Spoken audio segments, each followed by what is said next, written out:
দিদির 15তম পড়ুয়া পূজার শুভেচ্ছা জানাই। আজকের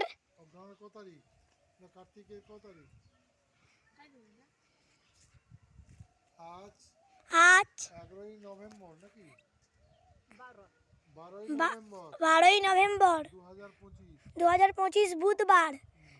আমাদের পড়ুয়া পূজা দিদি করছেন, অনুষ্ঠানিত হয়েছে।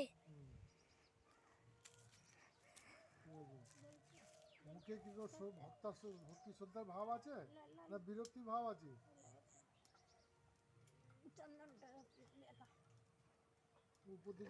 উপরের ছবিটা উঠে জোগাড়ি সন্ধ্যা মেহতা ওটা বিছা বিছা ওগা করো ল হইছে ধূপ দাইছে ধূপ ধরেনি না আর ধূপ ধরে দাও ধূপ ধরে। আমাদের পূজারি রিঙ্কু মান্না এবং আমাদের ক্যাপ্টেন মিস্টার নরহরি মান্না।